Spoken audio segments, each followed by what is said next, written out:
What's up, everybody? It's Jeffrey Lyles, welcoming you to another edition of Lyles Figure Files. Hasbro's HasLab Marvel Legends Engine of Vengeance project is not rolling as fast as Hasbro anticipated. They've got until October 31st to get 9,000 backers to completely fund the project. And that base is the Hell Charger / Engine of Vengeance.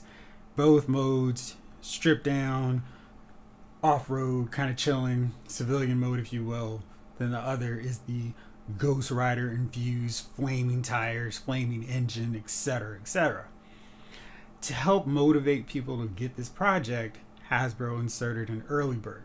That meant you'd get a Robbie Reyes figure to go along with your powered down Charger version. That didn't fund within the week that it needed to. And then people were like, well, forget this thing, it's totally irrelevant to me. The pre-orders, the backers started backing out. Now, the project was close to 6,000 backers when the early bird portion ended. And since then, the project has dropped, lost so many backers over the course of the next few weeks. When I started paying attention to it, it was at 5,765 backers, and it's steadily gone downhill since then. As of right now, it's at 5,369 backers, so it's lost a pretty significant portion of the backers just over the course of the 2 weeks. Hasbro's kind of recognized, all right, we may need to start pulling out some stops to get people interested to support this project. And the first step was to reveal Mephisto. Mephisto, of course, is a popular demonic character. Still not quite sure why he needed to be in this Ghost Rider theme HasLab, but he's a pretty good hostage figure to put in here to encourage people to buy the set. Now, the original initial backing point is 9,000. To get Mephisto, we need 12,000 backers to support this project.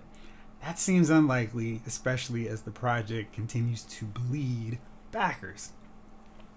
Now, Hasbro decided earlier last week to go, we're not going to reveal any more tiers. If you back it, you back it. Let's just hope it works. Then they started walking it back. At PulseCon, we got the tease of the Goblin Queen. And Goblin Queen was another character that my boy mentioned we were going to see in this project. And I hated that idea. Because Goblin Queen has so all of nothing to do with Ghost Rider. She's Madame Pryor, the wife of Scott Summers, aka Cyclops.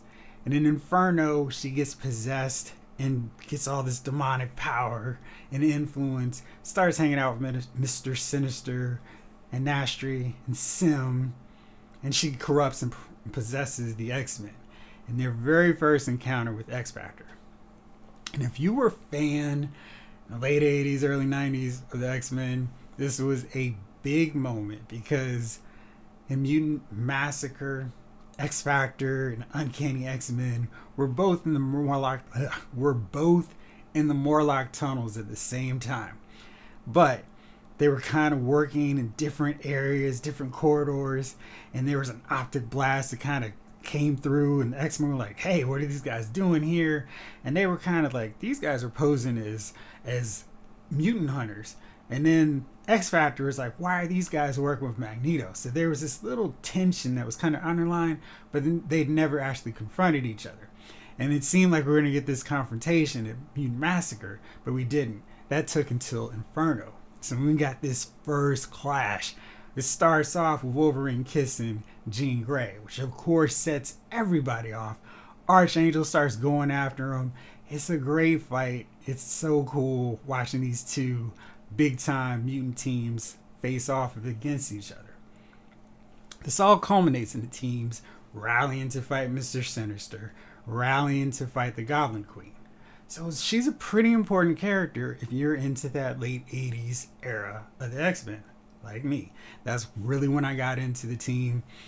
Classic X-Men came out around that same time, so I started going back and going, whoa, this Dave Cockrum, this John Byrne stuff was really good too. So I became like this historian, if you will, on X-Men. But it really started for me with Mutant Massacre and Inferno. So of course, you dangle the carrot of Goblin Queen. I'm going to be excited. I'm not too excited to pay $350 worth of excitement, but you got my interest just a little bit.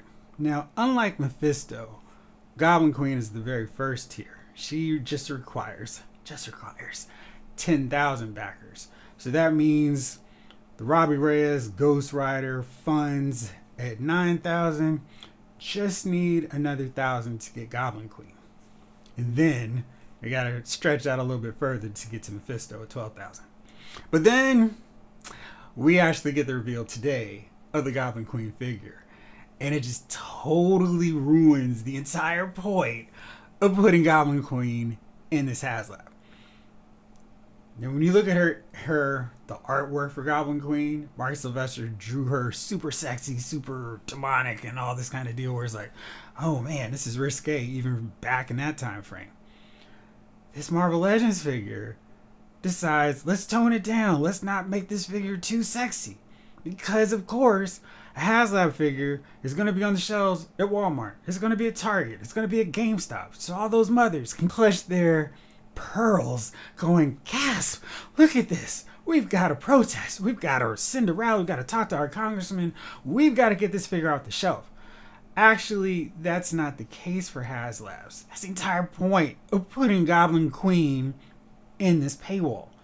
It's so you can get a risque looking figure out to the masses without having to deal with all of the blowback from people who aren't collecting, who don't know that Madeline Pryor's Goblin Queen outfit should look super risque. So instead, they toned the outfit way down. Now in the comic book, Mark Sylvester drew her with the amulet right up here on her chest. So it's basically Jim is right here and then all that. So you've got a little, it's like her outfit starts mid-boob basically. So it's super like, oh, okay, gotta see what you're working with this outfit, Madeline. Totally different from the demure housewife pilot that Scott met. She's twisted, demonic. It's just out there in the whole outfit.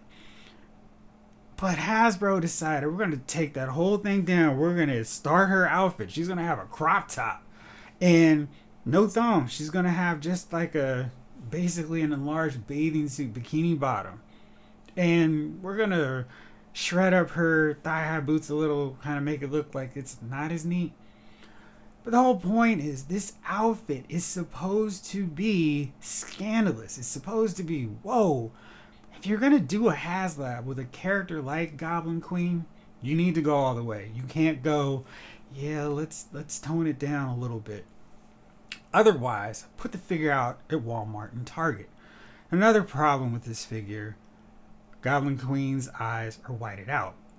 Throughout most of the storyline, she's got her eyes, you're seeing them. It's not a deal of, because the whole deal is she is a clone of Jean Grey. So she's got the green eyes too, and she's like leering and looking at people, and she's mad because she wants Scott, but she's got Havoc wrapped around her finger. She wants to kill Jean Grey. It's a whole deal.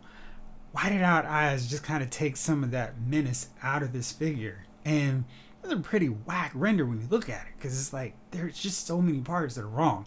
I will give him this. The cape looks pretty good, but that's about it. So in terms of accessories, she comes with outstretched hands. She's got fists that she didn't really need, because it's not like she's punching out Cyclops. She's just doing this. So gesturing hands would have been just fine. So they could have gone with an alternate head sculpt. Actually, she does come with an alternate head sculpt. It's a skull. If you read Inferno like I read Inferno, I don't remember any semblance, any importance to a skull with her. Goblin Queen wouldn't run around flipping skulls like, hey, what's up, guys? I'm hanging out with the Marauders. Sabretooth just carved up another carcass for me. Here we go. Skull is just tossed in because why not? Instead of an alternate head sculpt, that would make more sense. So I say all that to say, this is really good to see, because I was very concerned, worried, like, oh man, they're putting Goblin Queen, one of the best X-Men villains, behind this engine of vengeance that I'm kind of like, this is still too much. $350 doesn't work for me. I don't really care about this look from Mephisto, but Goblin Queen is such a cool character, so important in the X-Men mythos. I kind of think I should get her as a figure. But these guys, thankfully, have taken care of the problem for me. There's no issue because this is not the Goblin Queen I want in figure form anyway. Which seems kind of dumb for a $350 project to not do the figure the best way possible. So once again, it's a big fail for this HasLab. It does not seem that Hasbro can do anything right with this project. It's so wild. Maybe eventually we'll get a retro Goblin Queen that they can just put exclusive to Pulse with the correct detail of her outfit, actually having the eyes painted. I mean, geez, we saw the amazing job they did on Spiral. So it's possible. They can actually do these figures and do them right. I don't know what happened here with Goblin Queen, but this is a terrible execution of a one and done figure, a figure that they will not put out at retail, a figure that there is no chance they're going to do multiple takes, multiple versions of. This was the one chance to get Malin Pryor, aka the Goblin Queen, done right. And it's a big fail. So I don't know. I think I'm going to keep checking these numbers because I feel like more people are going to start going, yep, this project is not for me. Right now it's at 53.69. I'll check back in a week. I'm sure Hasbro's going to get rattled again and say, here's the next tier. Here you go, guys. I'll be really curious to see how these numbers progress from that point on. But I am incredibly disappointed with the way this turned out. I try to be kind of positive with these, but this is just a big miss for me. And I'm curious what you guys think. Are you okay with this take on the Goblin Queen? Would you rather have gotten the actual comic book version of her? Or is it just, hey, this is the best we're going to get. Hasbro can only do so much with this figure. I don't think that's the case, but let me know what you think. As always, thank you so much for watching. This episode of Loud's Figure Files has been filed.